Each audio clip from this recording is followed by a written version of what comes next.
guys, welcome back to the High Grade Podcast. It's your girl Shinnel and Shannel, and today we have a very, very special episode for you guys. We have another version of the quick 5 questions that we released a couple of months ago. I think now is a good time for us to check back in with you guys and let you guys delve in a little bit deeper about who Shinnel and Shannel really are.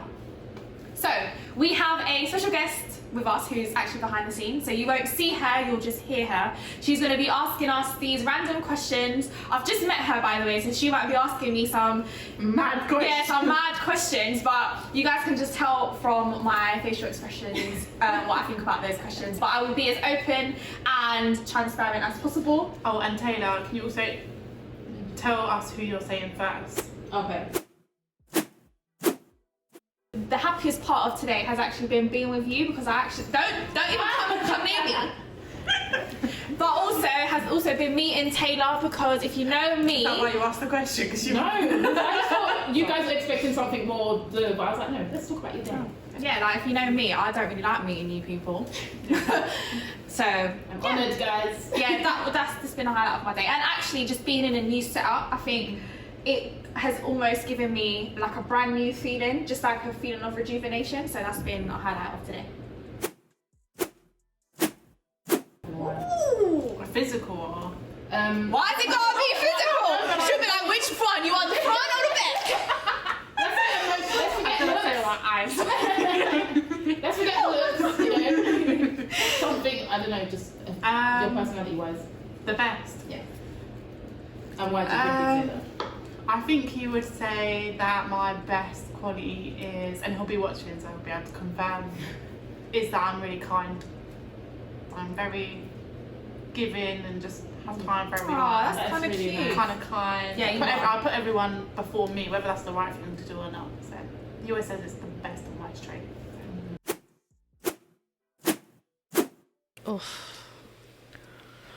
Oh, a deal breaker. If you didn't want to get married or have kids, 100% deal breaker for me. What about you? Me? Yeah. I think probably the same. I think, yeah, if you didn't want to get married, if you didn't want to have kids, and if you wanted some fucking open relationship. I was just about to say, if you want another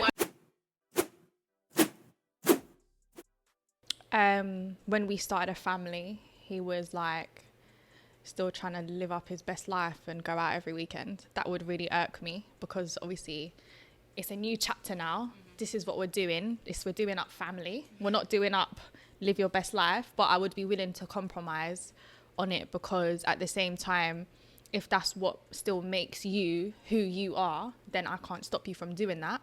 But I think that everything is fine in moderation. Yeah. So that would be it for me, I think.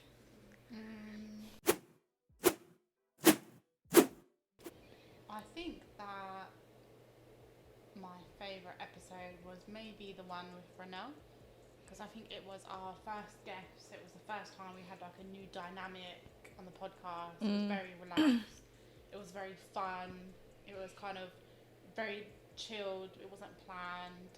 I think good content came out of it, and we were just all very relaxed, kind of all chilled. We messed around, and yeah, so obviously we want to create good content for you guys, but at the same time we also want it to be fun for us. Yeah.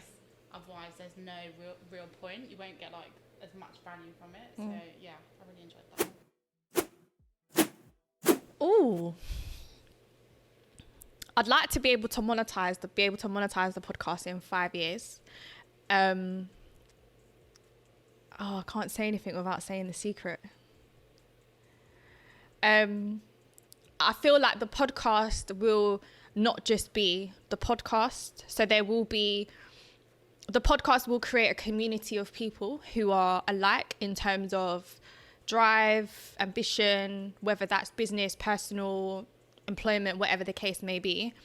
And from that community, we will be able to enrich, add value to that community.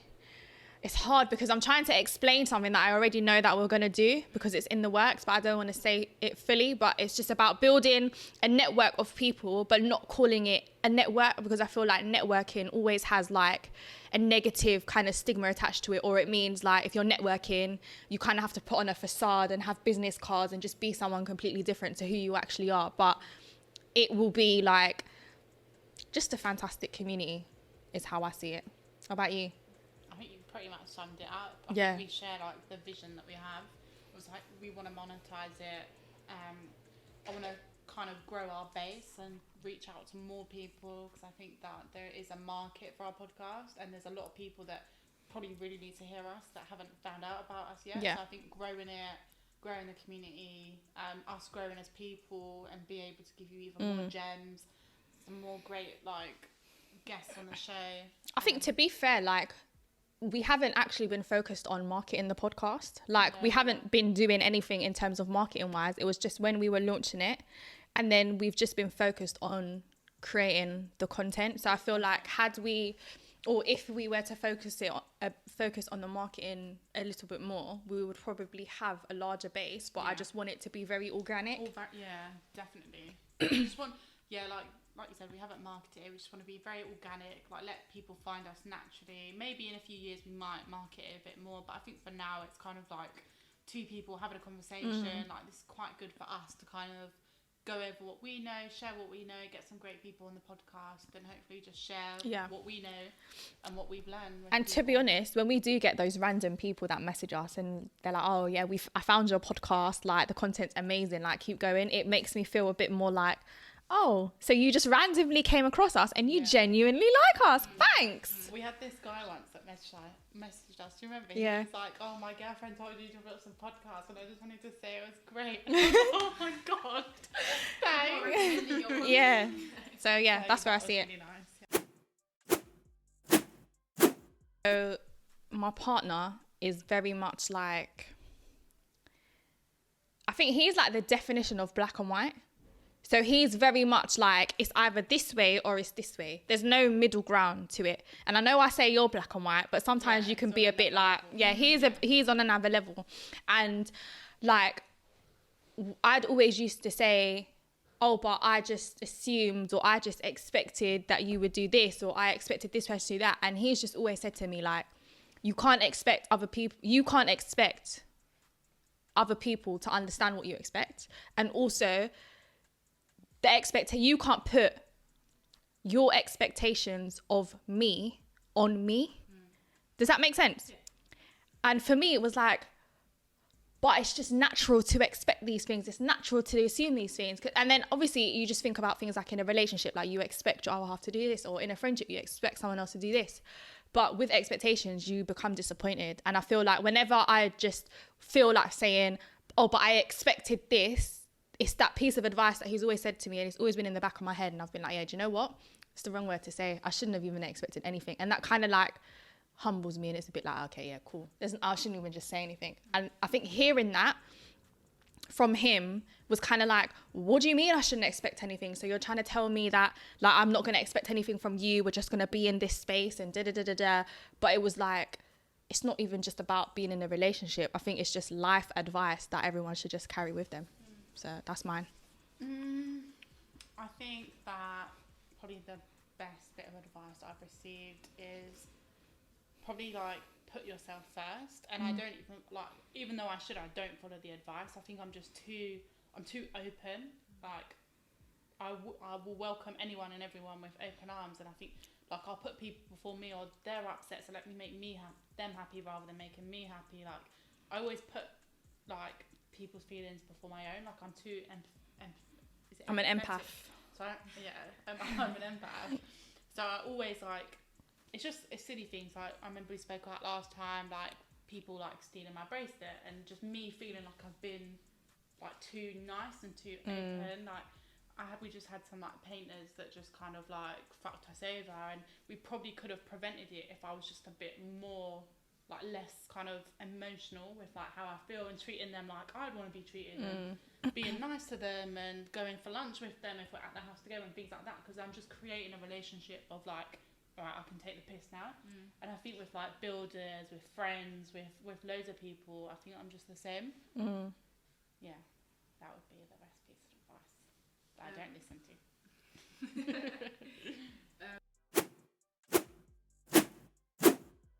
Maybe not a family motto, but something that my dad's always said to me: second place is the worst place.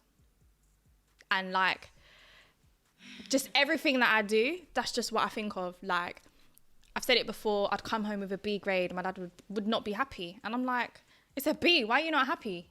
And like, the story behind it was always second place is the worst place, because you're one place away from being first. So I guess it's a tough saying, but it's just the lesson of just always striving for excellence and not settling for the B because a B is a decent grade or it's a good grade, because it's true. Like, you could have got an A. It's not like you got a D grade and you're shit. You could have got an A. So yeah, that's for me. Probably what I learned from my mum is just like selflessness and just always like making sure, putting your kids first and like not putting their needs before yours, because then obviously if you're not meeting your needs, you can't meet their needs, but just always making sure your kids are happy, fed, like don't need anything. And yeah, just obviously she's probably taught me selflessness. When I have my own children, I just want to make sure that they're like first, their priority. I wish I could watch Prison Break as if I had not seen it before. Prison Break is the best thing that was ever made. That's a top tier show. That is the gold standard, Prison Break. I've never seen Prison Break. Oh my God, how are we even friends? There's always one. Prison Break is amazing. Michael flipping Schofield, mate. Who's that? Oh, babe, forget I'm it. just thinking Philip Schofield. I don't know what rocks your boat. So what would it be for you? That's a very good question. A film or series I could watch again and again, or watch one I never had. Like you had never seen it before because it was that good. It's really weird and random, but I really liked Blue Story when I watched it, and I think I would watch it over and over again. I can't comment because I haven't seen it. You haven't seen Blue Story? That's because it's our ends. They filmed it in our ends. Or Top Boy. I actually really liked Top Boy when it came. Turn Back Time. Why? What Just would you want to go back to? when my grandma was alive. Yeah, it's really sad. Really sad. Yeah, I wish I could turn back time. And just things like, just little things, not mistakes, but just little things that maybe if I said things a little bit differently, or like maybe this argument wouldn't have happened, or maybe if like I didn't react in this way, maybe the outcome wouldn't have been like this. Not that I regret anything, but I also understand that I don't always say things in the way that I should, or my delivery isn't always the best. So sometimes I just feel like, okay, just hold on. Let me say it again. Do you know what I mean? Like you do on the podcast. Yeah, exactly. Like I do on the podcast. Do you want to answer it as well? I feel like I would like to see into the future. Oh, I want no, I to see couldn't. like... What, like Raven? I want to see like what my life looks like, if all the hard work I'm doing is worth it, how many kids I'm going to have, what does my house look like. Would you want to go see a fortune teller? I feel like I would for the experience, but then I just don't know, like with these things, like are they real, are they not? Like, but sometimes I read my horoscope and it's true. Yeah, I'll read mine. It's true. Aquarius. It's not very like dangerous or daring, but I think just the fact of going against the norm, not doing a career in law, which would have been very successful, and just think like going on my own 2 feet and starting a business. I think it's been a long road, trial and error, but I feel like the way that we communicate is very strong. So like if we have a disagreement, or if we want to have a conversation about things that sometimes are not openly spoken about in a relationship, so maybe sometimes things like finances, or just like, you know, sometimes you want to ask your partner something, but you're like, don't know how to say it. Should I ask it in this? But I just feel like I could ask him anything or speak to him about anything, and there would be no like, there's no barrier. And if we have a disagreement, it's like, okay, like we'll sort it out on the day. Won't go to sleep angry. Like, and being able to communicate, I think, is one element of it. But I think we're both able to also comprehend what we're saying, but then also have the compromise. So I feel like that is the one thing I'd say has probably brought us this far. I was going to say communication as well, but I don't want to say the same thing. So I think also just respect and compromise. I think obviously when you're bringing two people from different backgrounds, different values, morals, families and lifestyles and everything, putting the two people together and not forcing them, but like co-living, cohabiting and being in a relationship, like it can be really hard if you just don't have like a level of respect for each other. So I think communication I think is one of the most important things when you're in the relationship, but just having like a level of respect. Okay, this is the person I want to spend the rest of my life with, so I'm going to treat them in that way. Or just as a person I care about, I'm going to treat them as a person that way. Because I think sometimes when you're in a relationship, you can't be selfish in a relationship. You can't kind of just think about yourself, because now you have to think about me and this person. When you have a family, you've got to think of me, that person and the kids. So I think for sure. But being kind of selfless, being respectful. Cool. Thanks everyone for listening to another episode of the High Grade Podcast. Thank you, Taylor, so much for asking us some juicy questions.